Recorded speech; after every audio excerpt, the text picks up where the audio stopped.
안녕하세요, 크립토 노마드입니다. 밤사이 한 차례 태풍이 지나간 것 같습니다. 비트코인은 지난해 9월 이후 처음으로 4만 달러 밑으로 빠지면서 충격을 안겼지만 그래도 다행히 일단은 반등세를 보이고 있습니다.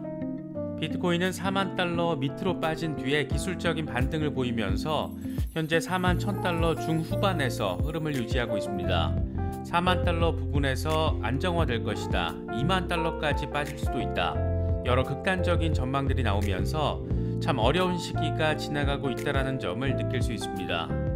연말연시 시장 상황이 엉망진창인 것 같지만 그래서 개미 투자자들의 마음이 무거워질 수밖에 없는 그런 상황이 이어지고 있지만 비트코인을 1000개 이상 보유한 비트코인 고래들은 지속적으로 비트코인을 매집하고 있는 것으로 나타났습니다. 쌀 때 사서 비쌀 때 판다, 고래들의 이런 행동 패턴이 반복적으로 확인되고 있습니다. 리플 소송과 관련해서는 이제 소송 막바지에 접어들면서 양측의 신경전도 치열하게 진행되고 있는 모습입니다. 게리 겐슬러 SEC 위원장은 CNBC와 인터뷰에서 이더리움이 증권으로 간주되는지 여부에 대한 질문에 거듭 답변을 거부했습니다. 현재 리플 소송의 핵심 쟁점 가운데 하나는 왜 리플이 미등록 증권이고 이더리움은 증권이 아니냐, 이런 부분인데 아직 SEC는 이에 대해서 명확한 답변을 법원에 제시하지 못하고 있는 상태입니다. 겐슬러 위원장은 이번에도 프로젝트의 투명성이 증권법 적용 여부를 결정한다, 이런 꽤나 두루뭉술한 답변을 내놨습니다. 리플의 경우에도 반격에 나선 상황입니다. SEC가 리플 측의 공정한 고지 논리를 반박하기 위해서 다른 판례 사건, 그러니까 공정한 고지 이슈를 주장했다가 법원에서 기각됐던 이른바 파이프 사건을 거론하면서 자료 제출을 한 것을 놓고 해당 사건 내용은 리플 사건에 단순 대입할 수 없다라면서 법원에 반박 입장을 제출했습니다. 소송 막바지로 흘러갈수록 묘한 신경전이 법원 안팎에서 조성되고 있는 것 같습니다. 시장도 복잡하고 리플 사건도 복잡하고 여러모로 어려운 상황들이 연초부터 이어지고 있습니다. 차트적인 흐름들, 이슈적인 상황들 잘 체크하실 수 있으면 좋겠습니다. 본격적인 시작에 앞서서 좋아요와 구독 또 알림 설정 꼭 부탁드리겠습니다. 영상 제작에 아주 큰 도움 된다는 말씀 함께 드립니다. 그럼 시작하겠습니다. 먼저 비트코인 상황입니다. 비트코인은 장중 4만 달러 밑으로 빠진 뒤에 현재 4만 1000달러 중후반에서 오르내리고 있습니다. 지난해 9월 이후 처음으로 4만 달러 아래로 빠지면서 충격을 안겼지만 그나마 곧장 기술적인 반등세를 보이면서 4만 달러 위에서 지지받으려는 모습을 보이고 있습니다. 현재 비트코인 상황과 관련해서 코인텔레그래프의 기고가 라케시 우페드히에는 비트코인은 39,650달러까지 하락했지만 촛대의 긴 꼬리가 보여주듯이 매수 세력들이 적극적으로 사들렸다는 것을 확인할 수 있다.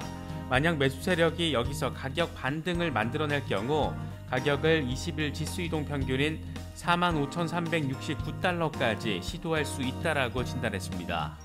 그러면서 두 이동 평균은 모두 아래쪽을 향하고 있고 RSI는 과매도 영역에 있어서 곰 세력이 아직은 지배적이라는 것을 느낄 수 있다. 가격이 45,000달러 아래에서 하락할 경우에 다시 39,600달러의 강력한 지지선으로 떨어질 수도 있고 며칠 동안 이 범위 아래서 오르내릴 수 있다. 만약 39,600달러 지지선이 무너지면 3만 달러를 향해서 나아갈 수도 있다. 다만 황소 세력이 45,000달러 위로 가격을 끌어올릴 경우에 52,088달러의 간접 저항 영역까지 랠리할 수 있다. 여기를 돌파하고 마감할 경우 추세 변화의 가능성을 알릴 수 있다라고 전망했습니다.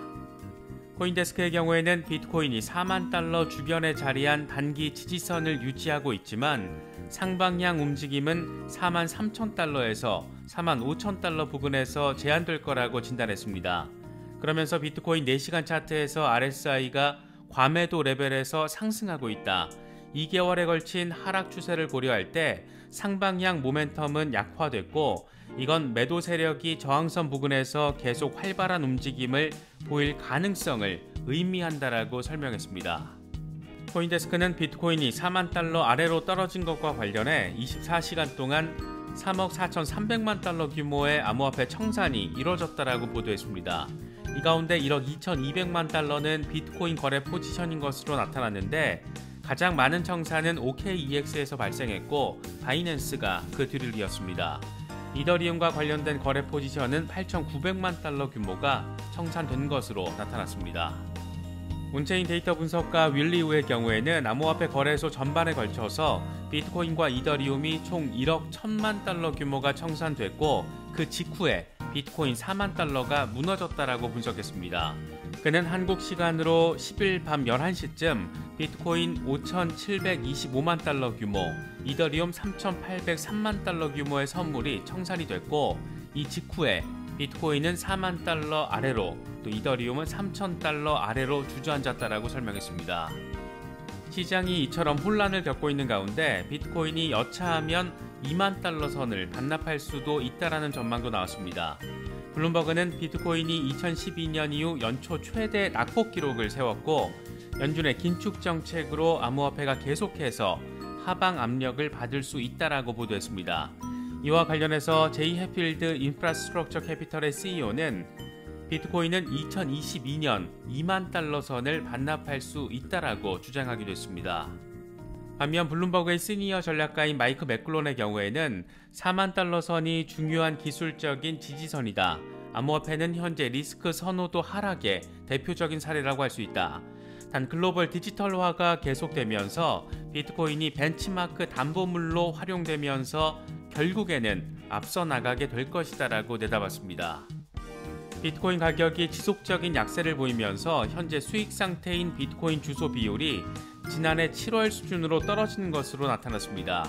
비트코인리스트는 크립토퀀트 데이터를 인용하면서 비트코인 전체 공급량 가운데 현재 수익을 내고 있는 비율은 66%까지 내려갔다라고 보도했습니다. 가격이 급락하면서 손실을 기록하고 있는 비트코인 비율이 일정 수준 이상 오를 경우 바닥을 형성했을 가능성으로도 해석되곤 하는데 비트코인리스트는 현재 수익 상태인 비트코인 비율 66%는 지난해 7월 비트코인 가격이 3만 달러 아래까지 떨어지면서 바닥에 도달했던 때와 비슷한 수준이라고 설명했습니다. 물론 현재 4만 달러 부근이 바닥일 수도 있지만 아직 미국 연준발 긴축 이슈가 외부 충격으로 추가로 작용할 수도 있는 만큼 좀 더 다각적인 검토가 필요한 부분입니다. 비트코인의 가격은 약세지만 강세론자들은 여전히 긍정적인 입장을 유지하고 있습니다. 먼저 억만장자 투자가로 불리는 빌 밀러의 경우에는 현재 자산의 절반을 비트코인과 비트코인 관련 주식 등에 투자하고 있다고 밝혔습니다. 그는 개인 순자산의 50%를 비트코인과 관련 주식에 투자하고 있다고 밝혔는데 여기에는 마이크로 스트래티지를 비롯해서 비트코인 채굴 기업인 스트롱홀드 디지털 마이닝 등이 포함된 것으로 전해졌습니다. 그는 비트코인이 6만 6천 달러에서 3만 달러까지 하락하면서 다시 매입하기 시작했다. 당시 비트코인 이용자와 벤처 캐피털 자금 유입이 급증했다라고 말했습니다.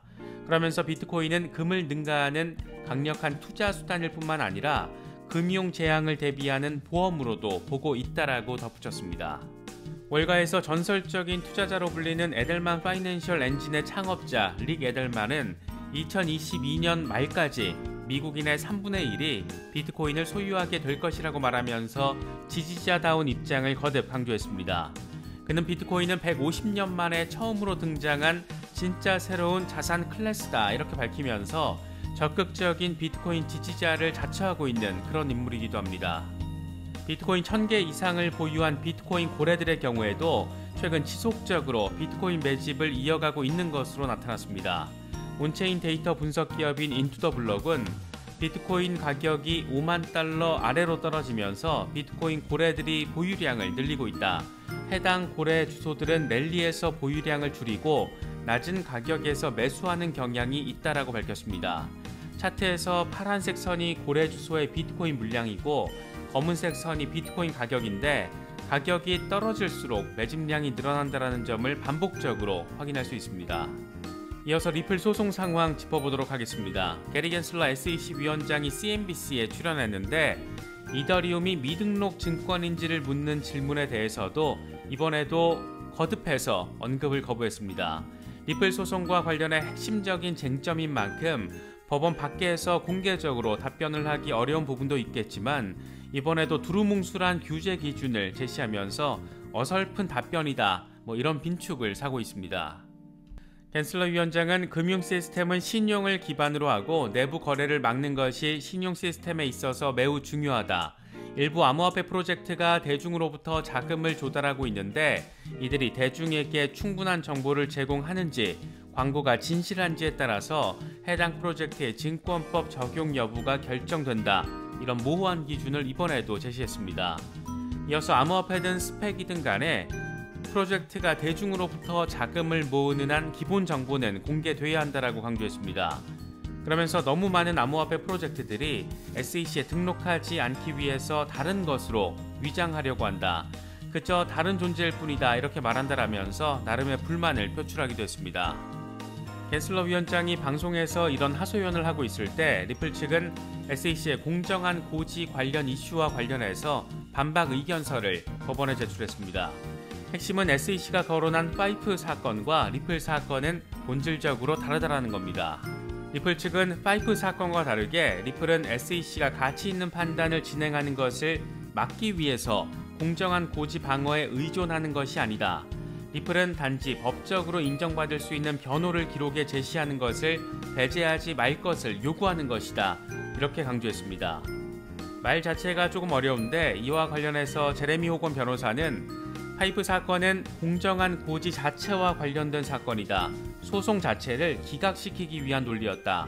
반면 리플 사건에서는 SEC가 공정한 고지의 개념을 수정하려고 한다는 점에서 차이가 있다. 이렇게 설명하기도 했습니다. 이 같은 양측의 상반된 입장과 관련해서는 1월 19일 전문가 증언일 이후에 어느 정도의 내용들이 공개될 것으로 예상되고 있습니다. 참 어려운 시간이 이어지고 있는 것 같습니다. 이럴 때는 시세 확인 안 하고 좀 묻어내줘야 하는데 그것도 참 말처럼 쉽진 않은 것 같습니다. 여러 소식들 잘 참고하셔서 시장 대응 전략도 잘 마련하실 수 있으면 좋겠습니다. 이번에 준비한 영상은 여기까지입니다. 영상이 도움이 되셨다면 좋아요와 구독 또 알림 설정 꼭 부탁드리겠습니다. 영상 제작에 아주 큰 도움 된다는 말씀 함께 드립니다. 언제나 성투하시기를 기원하겠습니다. 시청해주셔서 감사합니다. 지금까지 크립토 노마디였습니다.